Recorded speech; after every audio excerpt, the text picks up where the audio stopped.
All right, APIs, SDKs.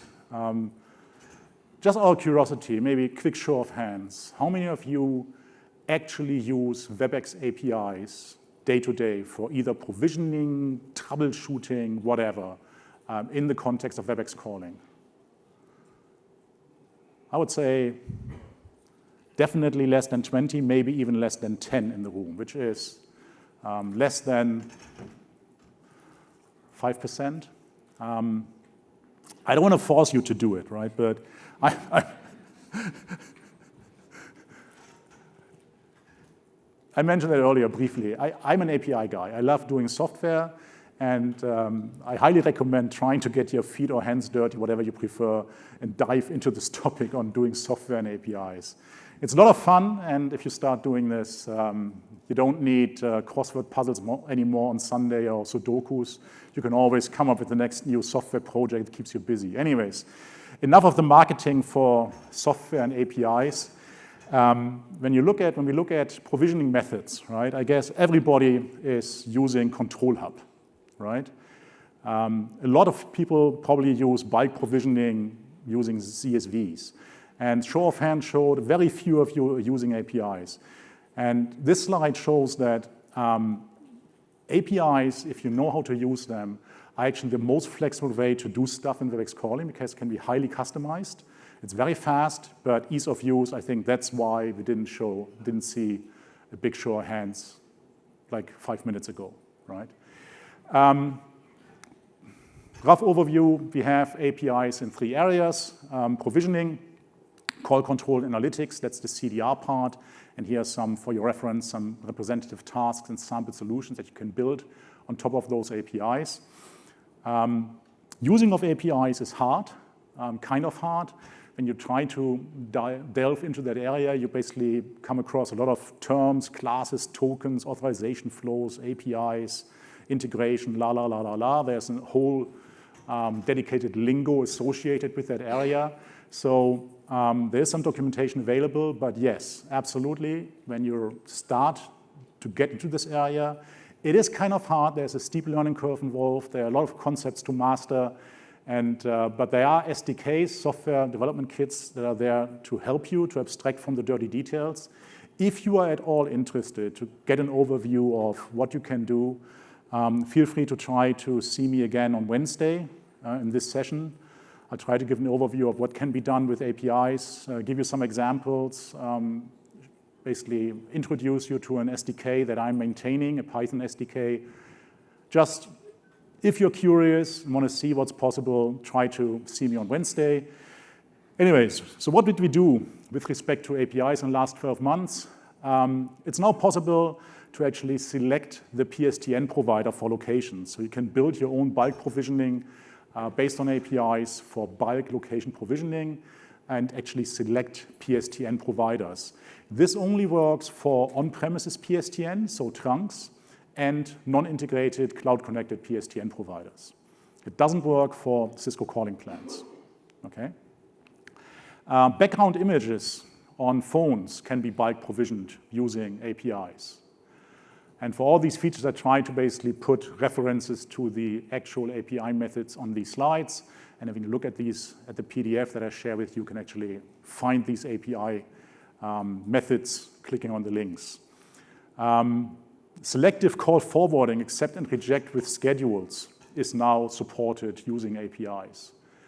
That's rather complex. You cannot do this using bulk CSV provisioning, so that is actually the only way to do bulk provisioning of this stuff in Webex calling. Same single number reach. We now have API support for single number reach settings and single number reach numbers, all right? Virtual extensions. We created APIs for both virtual extensions and virtual extension ranges, and we support the full set of required methods: create, read, update, delete. That's what this CRUD stands for here: create, read, update, delete, and also validation of virtual extensions. And this is kind of an important one, recently released, I think last month. As you might have realized in Control Hub, when you add phone numbers to your organization for on-premises trunks or for cloud-connected PSTN partner locations, you can add numbers and you can add them as inactive, right? And then you can activate them later. But in Control Hub, there's no way to deactivate a number, right? Sometimes there is a use case for that you basically have to deactivate a number. And the only way to do this is using this new API endpoint. And with one call, you can deactivate a maximum of 500 numbers. There are some limitations, of course. The numbers have to be unused. They cannot be assigned as an ECBN, as an emergency callback number. The numbers have to belong to on-premises PSTN or non-integrated CCP. It does not work for mobile numbers, Cisco calling plan, and integrated CCP. And that's the only way to do this. Another one that was recently added that was rather complex is deletion of locations using APIs. Have you ever tried to delete a location, a calling location in Control Hub? You might have realized that whenever you try to delete a calling location in Control Hub, there's a lot of validation happening in the back end. Are there still users in it, workspaces? What about the numbers? All right, and that's because just deleting a location could be a rather destructive step. And that's why we, didn't implement deletion of locations in the first step. You could have, creating of locations exists in the API set for a long time, but deletion didn't exist. So now we added these API endpoints here to support this. The one at the bottom, this pre-check for deletion one, that's actually the guy that does the validation and tells you, can this location be deleted? Are there some hard blockers? Can you force it? And then when you actually delete a location, it actually creates a job. Because a lot of stuff needs to happen in the back end, more than we could handle in just a simple API call and then return a result in 200 milliseconds. So whenever you delete a calling location, it creates a job, and then you can monitor the job, get the status, and then wait for the job to complete, and then see whether it actually was successful. All right, let's look at workspaces for a second. Everybody who's been with us for a longer time in this journey of Webex calling should be aware of the fact there was some evolution. Let's call it an evolution or development of how we licensed workspaces. And I tried to summarize this on a single slide in order of appearance. So initially, we only had common area workspace licenses. And these workspaces was meant for shared use, common area location, common area phones, ATAs, limited to a single device. And they were never intended for individual users' calling needs, right? Just public spaces. Then, because of course, based on your feedback, we learned that there was a requirement to add multiple devices to a workspace. There was a requirement to have access to calling features that are bound to a professional license. So we introduced this, the professional license for workspaces. With that, we allowed registration of up to 5 endpoints in a workspace. And this also gives you additional features like shared and virtual lines, voicemail, N-way conferencing, and whatnot. For the full overview of what's available with which license type you can use, this URL here at the bottom, right? And then the latest edition is hot desk only. How many of you are aware of hot desk only workspaces? It's kind of a recent addition. All right, and it's really an interesting use case. And that's why I want to basically dive in a little bit more detail on this hot desk only workspace use case here. This allows you to basically deploy workspaces without consuming any license and just enable it for hot desking. And then only when a user logs into this basically hot desking host in that workspace, the user brings with them their calling license, standard or professional, right? And can start to use this. Sounds easy, but creates some challenges. The main one being, if it's a hot desk only workspace, then of course there's no phone number or extension on that workspace, right? Why is it a problem? Yeah, because we have to support emergency calling on these guys, because there's a phone, and specifically in the US, whenever there's a phone, you have to be able to dial 911, right? And we need to discuss this emergency use case a little bit. So typical use case for this is flexible seating scenarios. You just deploy the hot desk only devices, and then you can manage these hot desk sessions from control up, and the users just basically go to some workspace, log in as they need, and then these hot desk hosts become useful for them. All right, let's look at this emergency calling use case there. The hot desk only workspace has no phone number and no extension. So we have to allow emergency calls. We need an emergency callback number so that the agents in the PSAP can call back. So where do we get that ECBN? The only ECBN that's available when nobody's logged in is the main number or the ECBN configured at the location level. And that's what we do, right? For an outbound call on a non-logged in hot desk only workspace, we basically use the ECBN of the location. The challenge and / unsolvable problem with that is, if the agent in the PSAP calls back, this call will not ring the workspace. All right? Because there's no phone number on this guy. So the callback will, whatever service is behind the location ECBN. Okay? And by the way, one of the latest additions, and this will come up in a few slides down the road, we recently allowed you to use hunt group numbers as ECBNs. So the ECBN or location can not only be an actual user, but it can do a hunt group. It cannot be a call queue. Why?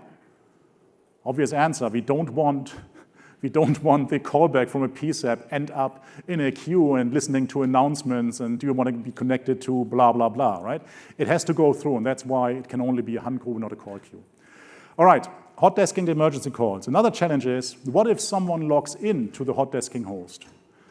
All right, you have an hot desk only workspace in New York, and then there's a guy from Los Angeles traveling to New York, logs in, and then places a 911 call. Of course, the route for this emergency call is based on the hot desking host, right? So the held plus location information that we use with RedSky is from the hot desking host, and also the PSTN selection is based on the hot desking host. So we will not send this call anywhere out in Los Angeles. But what about callbacks? In that case, we shouldn't use the location ECBN. What we actually do is, what we want is that the callback actually rings this logged in, this hot desk only workspace, right? So that this phone actually rings. And what we did for that is we came up with I would call this a naive ELIN implementation. So we still use the hot desking host phone number as ELIN, not the ECBN, not the location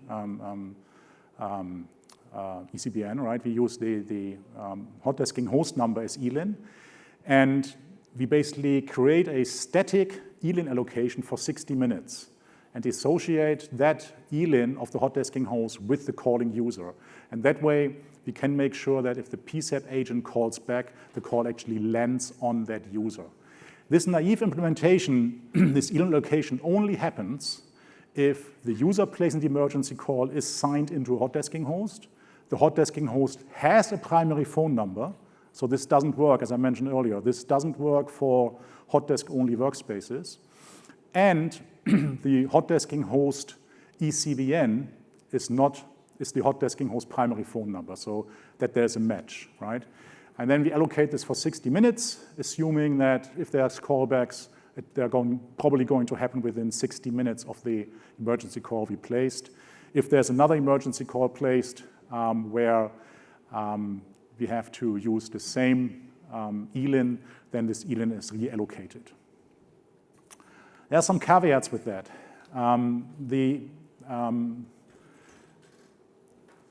during the time this ELIN allocation is active, all network calls, basically all calls, outside calls to the hot desking host get rerouted to the users, right? This doesn't apply for internal calls, but all network calls get routed.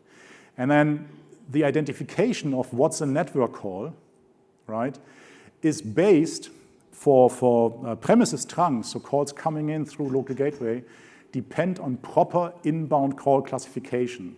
And everybody who basically attended earlier sessions on call routing that I presented at various events might be aware of this. There is a way, there's a risk of you guys intentionally or unintentionally breaking this classification, right? The most popular one is to set the unknown number handling, which is a global service setting for calling, to legacy. And this reliably breaks this classification because then all calls coming in through trunks, even if they are PSTN calls, are tagged as on-premises, and this will also break this ELIN callback. Another good reason why you don't want to use legacy. And also, don't abuse enterprise dial plans for tail-end hop-off and Webex calling, because that also creates the risk of wrong call classification. Just don't do it. And then there's a caveat here, specifically for India, where it's important to realize that this dynamic or naive ELIN allocation takes precedence over PSTN regulations. Because our assumption is that even if there's a roaming user in India roaming outside their telecom circle, and by the way, this is all about the toll bypass regulations in India, right? If a user in India moves to an office outside their telecom circle, we made the assumption that it's more important for the callback to work in the case of emergency than to follow toll bypass regulations, right? That's the only case where we allow this to basically bypass. All right, PSTN, and specifically PSTN migration options. In this table, I tried to summarize basically all the PSTN migration options from certain flavors of PSTN to other flavors of PSTN. COCM, nice. And you see there's gray areas here, there's green areas and red areas.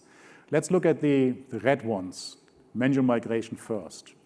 So manual migration is required for any migration from Cisco PSTN, and also for migrations from on-premises PSTN to integrated CCP. What this red tells you is, try to avoid these guys. Manual means manual. And basically, it even means practically say again all after good morning.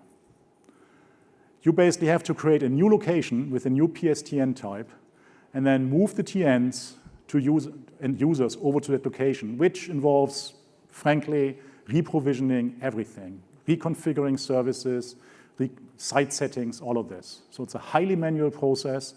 It can be partially automated by bulk operations and APIs, but it's a painful step.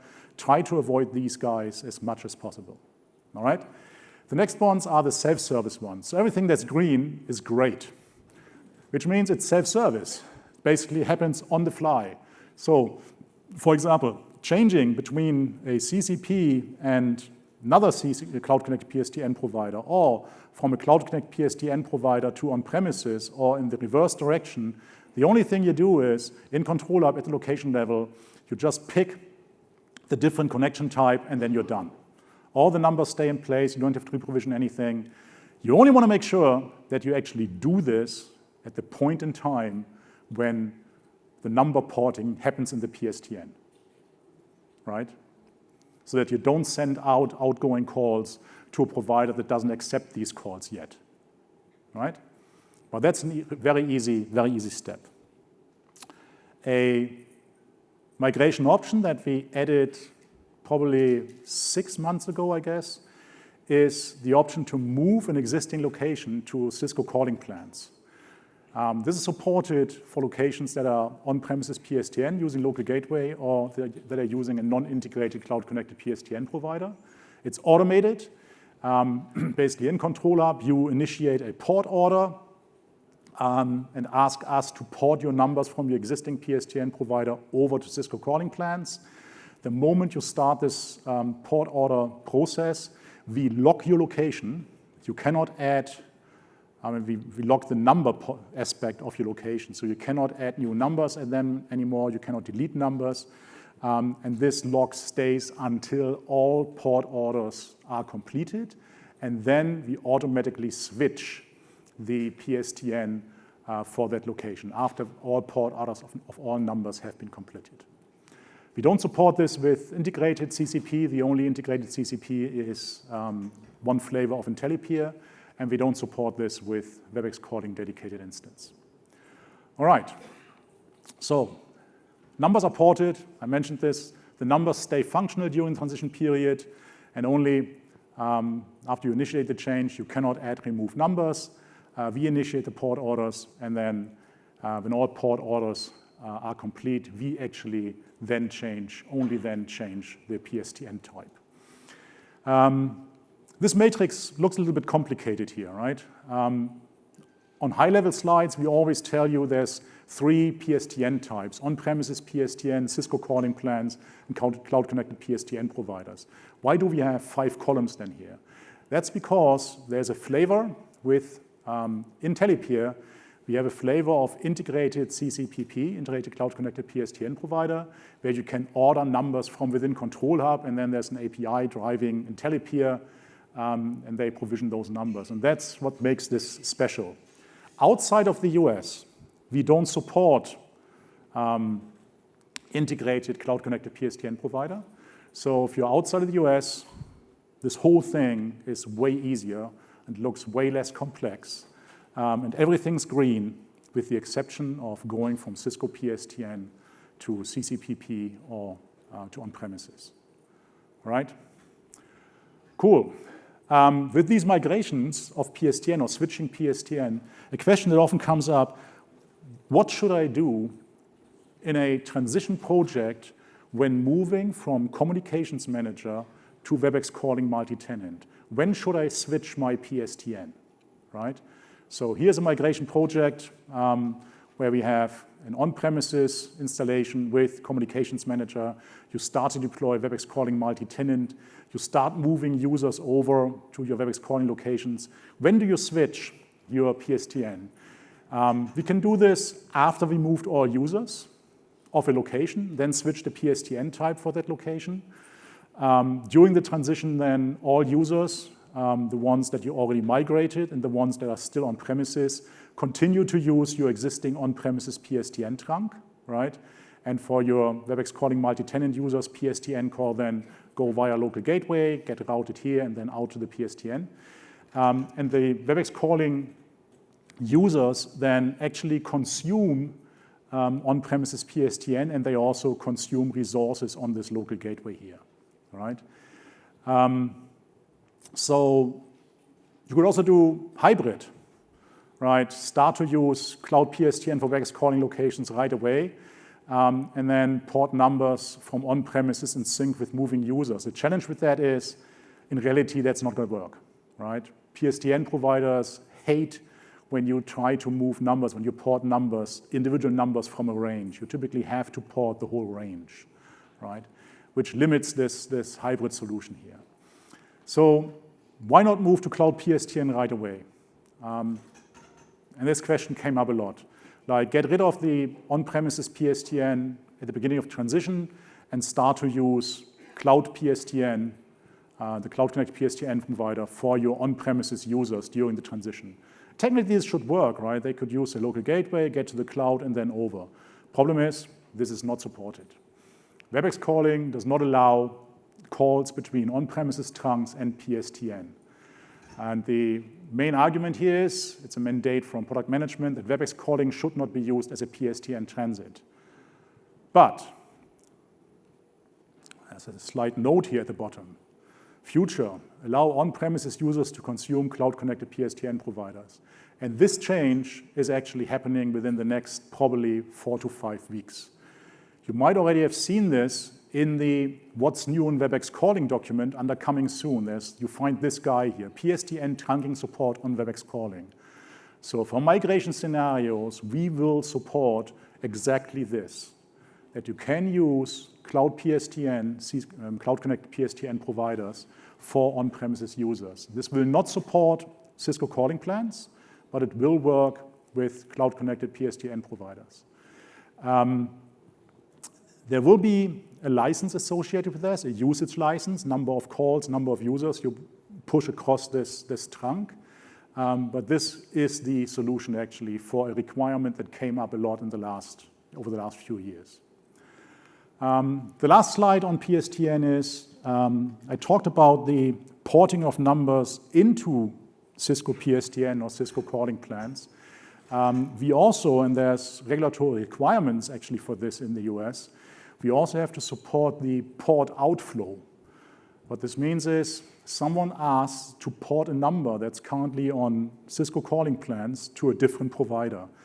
And the regulatory requirement is that we have to make the customer aware of this port order within 24 hours. And that's what we're doing now in Control Hub.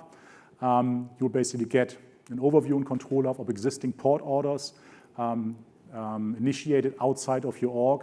And then in Control Hub, you can approve them or reject them. And we have to basically, you have to make sure that you then react within the given time frame. But our requirement on us is to make you aware of this port order flow.